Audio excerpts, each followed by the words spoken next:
アクアでしょ、燃費でしょ。おーし、行ってこよう。そう言うとラリーは飛び出していきました。話題の快感ペダルを使ったら燃費が変化するのかなというのが気になりますので、それを見ていきたいと思います。今ね、前の信号が青になったのでここからスタートです。で、走ってくるのは前回ね、ノートで走ったのと同じようなところを走ってきます。ただね、今回ちょっとね寒いので暖房がついています。条件が違っていて、エアコンオフの暖房オンです。外気温がね0度からマイナスといったあたりなんで、結構ね暖房のためにエンジンかかる場面が出てきます。で、それからタイヤの空気圧は基準値にしてきました。フロント 2.3 のリア 2.2 だったかな。この車ね、すごくタイヤ柔らかくて乗り心地に効いていると思いますので、もうそのままの数値で走っていきます。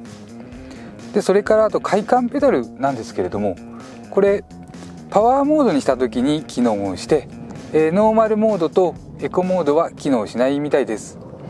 そういった制御なんでね、コース行きをパワーモード、帰りをエコモードで走って帰ってきます。だいたい片道45分ぐらいなので往復1時間半のコースです。それでは行ってきます。中間報告です。ここまでのところ快感ペダルモード、パワーモードで走ってきて、でだいたい時速60キロぐらいで走ってきたんですね。で、13.8 キロ走って 34.7 キロの燃費が表示されています。これどうでしょう。自分の中だとね、もう少し伸びてくれるかなっていう予想でしたので、ちょっと微妙に今一つぐらいの燃費ですね。意外とね、全力出してきたんですけれども、これちょっとね理由が考えられます。というのもね、この快感ペダルがパワーモードとセットなんですね。ノーマルとエコは、普通のモードになっちゃいますので、快感ペダルがなくなっちゃいます。ですので結構ね燃費運転がシビアなんですよね。一番走りやすいのはエコモードだと思うので、この辺がねちょっと微妙な燃費のためのシステムじゃないのかなっていう気がします。で、快感ペダル、やっぱりねこの印象は快感っていう一言って言ったらいいのかな。微妙に快感とさせてください。ごめんなさい。っていうのもね、思ったよりアクセルペダルだけでの減速力がね強くないです。記憶頼りで申し訳ないんですけれども、ノートに乗った時はねもう少しねワンペダルっぽい減速力があったような気がしています。で、ただねこのトヨタのアクア、これはあれです。ワンペダルで減速してきて、で時速10キロか15キロぐらいでクリープに変わるんですけれども、その際の違和感がねなくて、普通の車みたいにね停止まで持っていけます。で、なんでしょう、これやっぱりね速度を落っこってきた減速力下げてくれて、そこにつなげてくれてるんですかね。なのでね一定じゃないので、ちょっとねそのあたり燃費のためのっていうとね、ものすごいシビアなね操作になったりもしますね。で、あれです、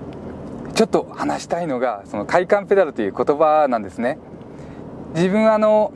初めてこの言葉を聞いた時からもう頭の中に残っちゃってループしちゃってしょうがないんですね。快感ペダルですからね。なんでしょう、少し俗っぽい言葉なんですけれども、これできるトヨタってねもうほんとすごいと思うんですよね。自分たち会社経営とかコンサルみたいなことをやってきてまして、でこれができる会社ってね生き残っていける、そう思っています。で、やっぱりねこの強いですよね。本当はスマートペダルとか名前つけたいところで、快感ペダル TNGA なんてね名前つけられる会社がねもうほんと強いと思いますし、それが天下のトヨタ様ですからね。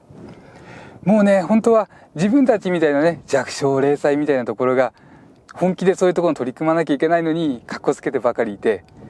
でそれができちゃうトヨタ様ですからね、もうははははトヨタ様って感じでね、もうそんな気分になっています。で、あれですね、昔ストリーム対ウィッシュってあったのをご存知ですか？先にストリームが出て、トヨタがね後からそのウィッシュで追いかけたっていう例なんですけれども、後出しのトヨタがボディ3サイズね全て揃えてコピーしてきたみたいな話です。ヒンジドアのコンパクトな3列シートミニバンだったんですけれども、本当にねこう同じようなものをうちのストリームだぜみたいな売り方をして、でね自分それちょっとねその職業病というか惹かれちゃいまして、ウィッシュ買っちゃいました。2代目ウィッシュ出た時にね新車ですぐ買ったんですけれども、ストリームの方がね乗ってよかったんですけれども、ごめんなさい2代目ストリームですね、乗り味好みだったんですけれども、もうインパクトでね、やっぱりねその車って乗っちゃえばみんな乗り味は慣れちゃうんでしょうけれども、印象インパクト、じゃあこんな感じでね折り返し地点まで向かいます。さあ折り返し地点です。今までのところ快感ペダルパワーモードで走ってきて、ごめんなさいちょっと待ってください、燃費は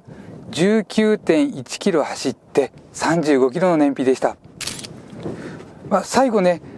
絶妙なねエンジンかかるかかからないかのところをねアクセルで探りながら走ってきて、だいたい45分、ノートの時とね時間だけはね揃えられました。じゃあこれですいませんちょっと写真を撮って、燃費計と距離計をリセットして、さあ帰りはねこれでエコモードにして帰ります。エコモードはね普通の車と同じような運転感覚なんですよね。でスロットル特性も穏やかになってかなりね燃費には効いてくると思います。ただ回生ブレーキで弱くなりますから、先読みがねまたこれ重要になってきますよね。というのもねやっぱり無駄なブレーキ踏まない、ブレーキ踏まないっつって意識するとね危ないですけれども、イメージとしてはねそういう風に走りたいのでちょっとね頑張っていきます。またじゃあ途中経過を入れます。さあ中間報告です。現在エコモードで走っています。で燃費はですね今34.1 キロが表示されています。これねもし暖房なかったら40超えるのかな超えないのかなっていう微妙なところですね。多分いかないのかななんてねちょっと今思いながら走っています。で戻りの今回はちょっとねこのパワートレインについてね述べさせてください。自分たち1ヶ月ぐらい前だったかな、ヤリスのハイブリッドに乗ったんですね。で思うのがなんかねアクアこれ実は力強いんじゃないかと思うところがあります。同じ日にね同じ条件で比べたわけじゃないので記憶頼りなんですけれども、乗る前はね逆だと思っていました。っていうのもねアクアの方がお得感あるんですよね。内装立派で装備良くて、リアシートも広くてねちょっと車大きくて、価格もお得感ある。これ210万円のグレードなんですけれども、オートエアコンついて LED ヘッドライト標準でそうですねヤリスと同じぐらいの実質同じ価格か少しねアクアの方が安いぐらいの感じなんですね。でその分見えにくい部分、バッテリーですよね。そこに違いがあって、アクアはニッケル系でヤリスはリチウム系なんですね。アクアバイポーラとかなんとか言ってねすごいものとしてね今売り出されてますけれども、ニッケル系はニッケル系なんでね、実はなんだかんだ言ってね乗ったら違うじゃないかみたいなね、みんなすごい言うけど実はみたいなね感じに思っていたところがあったんですけれども、全然違いましたね。アクア様ごめんなさいっていう感じで、これがねもう少なく見積もっても同じぐらいの感覚です。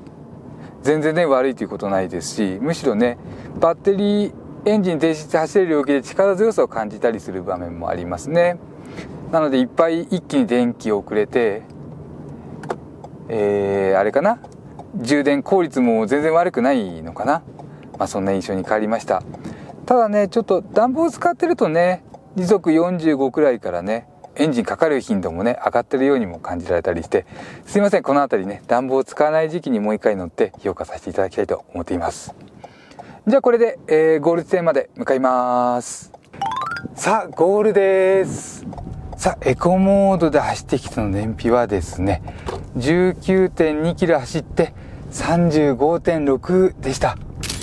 なんか途中ね37、8が表示されてた感もあるんですけれども、なんか微妙に40いきませんでしたね。エンジンかかるかからないかのねギリギリを狙って巡航して、あとちょっとね気にせずといったところだったんですけども、走行だったんですけれども、微妙に悔しさありますね。でねこの暖房を切ったらどうなるかね、もうちょっと気になっちゃってしょうがないので、もうここでね、すいません、番外編おまけコーナーみたいな感じで、ちょっとね、10キロか15キロだけね、暖房を切って一回走っていきたいと思います。カメラ映ってるかな。で、このエアコンのところがね、こうカメラ映ってるかわからないんですけど、こっちのカメラで撮ろうかな。25度設定の一目盛りの暖房を出して走ってきました。で、今度はちょっとね、これオフにします。これオフにして、この状態で少し走ってきます。じゃあ、行ってきます。中間報告です。さあ、現在ね、暖房を切ってエコモードで走ってきました。で、あれですね、簡単に燃費伸びると思ったら、もう全然そんなことはなくて、でもまあそれでも伸びてます。暖房を切って走ってきて今10キロぐらいなんですけれども、走ったの10キロぐらいなんですけれども、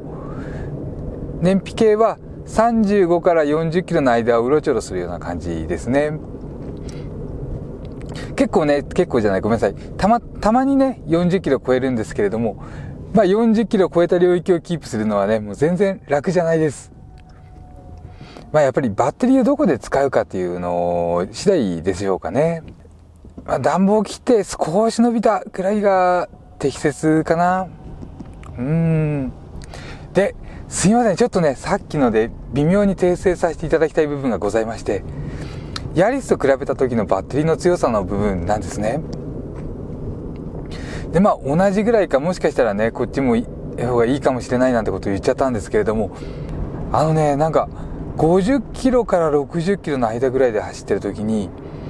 エンジンを止める走行をするのがね、このアクはちょっと難しいんですね。いや、もう全然エンジン止まりますけれども、アクセルわずかにね緩めればエンジン止まって同じ速度で走ってくれるんですけれども、こうやってね走ってるうちに速度落っこってきちゃいまして、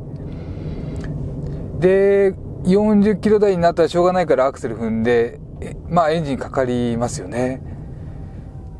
で、エンジン止まったまま走ってるのがちょっと速度が落ちやすいか、エンジン止まりにくいか、なんて言うんでしょうかね。ちょっとね、自分的に気になる部分があって、このあたりね、次、ヤリスハイブリッド乗った時に同じかどうかね、ちょっと見ていきたいと思っています。じゃあね、今これでね、燃費計表示されている値は 39.4 です。じゃあこれで、改めてゴールまで向かいます。はい、おまけ編ゴールです。12.9 キロ走ってきて 40.3 が表示されました。今 40.4 になりましたね。なんかね、暖房の効果がね、そこまで大きくないっていうのがね、感じましたね。暖房の違いそんな大きくなくて、アクセルワークで、あれですね、いかに早くね、離して惰性で転がす量を増やして、まあ信号ですね、信号待ちでいかに早くアクセル離せるかというのがね、一番効いてきたかなと思ったポイントですね。まあちょっと今メーター映しますね。で、今走ってきたのは、12.9 キロ出して 40.6 ですね。で、総合で見ると EV 走行比率が 82%。で、これジャッジは91点。で、本来の目的であった快感ペダルの部分なんですけれども、快感ペダルはね、そうですね。パワーモードとセットということでね。なので燃費には関係ないというかね、まあそんな感じでした。単純にエコモードで普通に走った方が燃費いいという感じですね。ではね、これで一旦失礼して、スタジオの左にマイクを戻します。ということで中継まとめです。走ったのは19キロ、燃費は35キロぐらい、暖房をオフにしたら40キロという結果でした。今回試したコースですと、快感ペダルモードとエコモードは同じと言って良い燃費でした。加速感も減速感も違いがあって、ドライブモードを実装しているという効果ははっきり感じられるのですが、燃費は変わらずという結果でしたね。このあたり、車側が上手にコントロールしてくれているのか、ドライバーがモードに合わせた運転をすることでつじつまが合っちゃうのか、燃費気にせず好きなモードを使えると言えるのかもしれません。あと条件差を減らすために行き帰りの走行時間を合わせるですとか、バッテリー残量、それから高燃費運転をね意識しながらのおしゃべりでしたので、結構字が出ちゃいました。すいません。お聞き苦しい点や不快な表現があった点をごめんなさいさせてください。では動画は以上です。私どもこれからも特徴を分かりやすく、車選びをもっと楽しく動画を上げてまいります。よろしければチャンネル登録等で応援していただけると嬉しいです。ではまた次の動画でお会いしましょう。間違いいっぱいの自動車選び、ヒラリー男爵でした。